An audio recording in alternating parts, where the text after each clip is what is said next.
사랑하고 축복합니다. 우리 중고등부 친구 여러분, 또 이제 한 주간이 시작되어지는 월요일입니다. 토요일, 주일 또 쉬고 다시 한 주를 시작하면 학교 생활을 한다는 것들이 조금은 힘들고 어렵고 또 지금 이제 날씨가 많이 꿉꿉해지고 또 더워지기 때문에 짜증날 수 있는 상황들이 많이 있습니다. 여러분, 감정으로 사는 것이 아니라 더 중요한 것은 뭐냐면 우리 감정을 잘 다스리는 통해서 감정을 숨기거나 혹은 또 그 가운데서 마음껏 표출하는 것이 아니라 감정을 조절함을 통해서 감정의 노예가 되는 것이 아니라 우리의 감정을 통해서 또 그 가운데 건강한 감정들을 가지는 것들이 중요하지 않나라는 생각이 들었습니다. 그렇기 때문에 조금은 조절할 줄 아는 그런 은혜가 있었으면 좋겠다는 생각이 들었습니다. 사실 잘 안 됩니다. 왜냐면은 우리 스스로가 그 감정에 많이 얽매일 수밖에 없기 때문이죠. 그렇기 때문에 다시 한번 하나님의 말씀 가운데서 나가며 하나님께서 우리 가운데 원하시는 것들을 하나씩 묵상해가며 그 말씀이 우리의 삶을 채워짐을 통해서 우리의 감정 또한 하나님께 올려드릴 수 있는 그런 은혜가 있으면 좋지 않겠나라는 생각이 들었습니다. 오늘 우리가 함께 볼 말씀은 역대하 23장 1절부터 15절까지의 말씀입니다. 지금 앞에 부분에서 어떤 이야기가 나왔는지 좀 기억이 나십니까? 지금 여호람 왕과 이제 아하시야 왕의 악한 길을 갔던 그 모습들을 보게 되었습니다.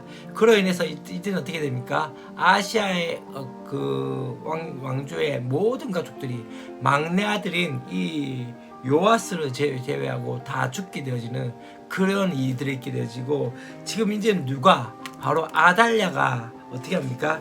이 왕권을 차지하려고 하는 그 모습들을 보게 되어집니다. 모든 사람들 다 죽이고 자기가 되고자 하죠. 그런 가운데서 하나님께서는 이 요아스를 이 여호야들을 통해서 숨기며 6년 동안 키우게 되어진 것들이 바로 앞에 부분에서 이야기하면서 이제 그에 대한 결과들이 나오게 되어집니다.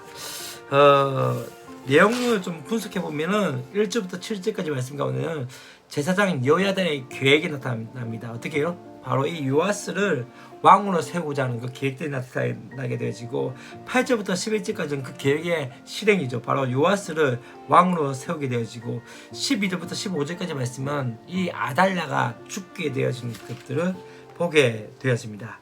자, 이 가운데서 우리가 먼저 함께 이야기할 것은 바로 이 제사장과 레위인이 세운 왕, 바로 요아스에 대한 이야기가 나옵니다.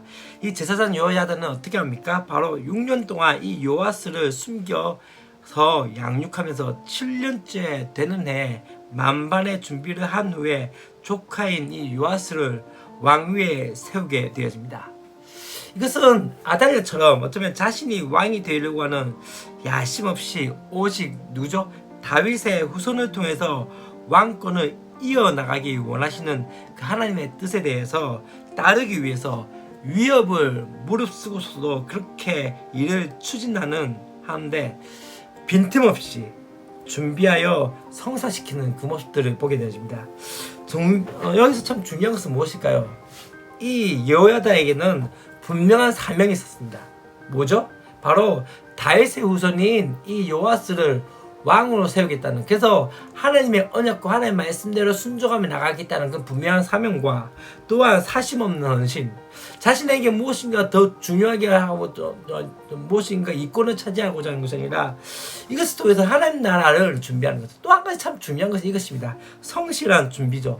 6년 동안 숨겨서 키웠지만 또 7년째 됐네. 이제는 이 여호야다는 정말로 모든 것을 최대한으로 성실하게 준비해가면서 그렇게 되어졌던 것이죠.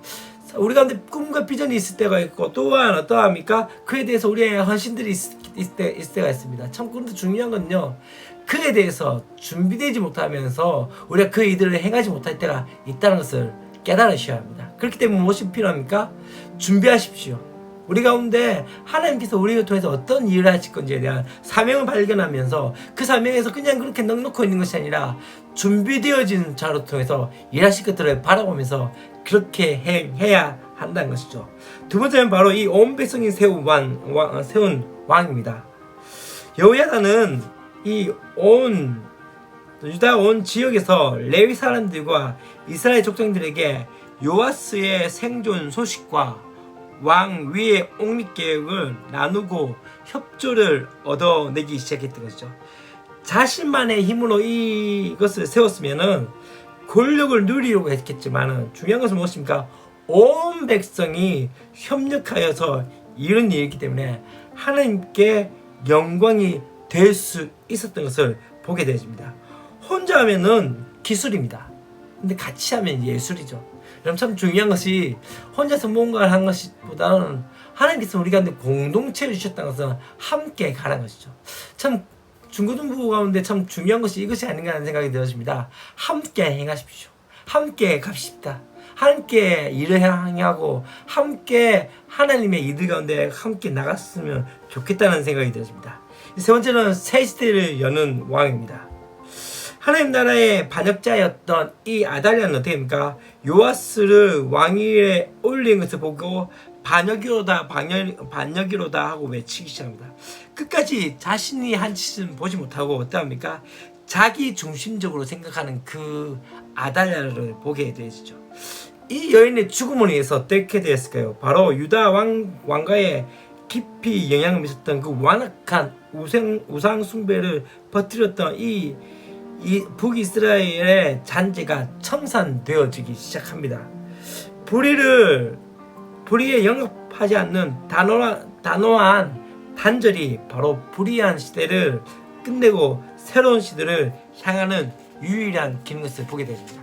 만일 이 아달랴에 대해서 이것을 끊어버리지 못하면 또다시 끌려갔을 것입니다. 바로 그렇죠. 앞에서 어땠습니까? 이 여호람과 또 어떻게 됩니까?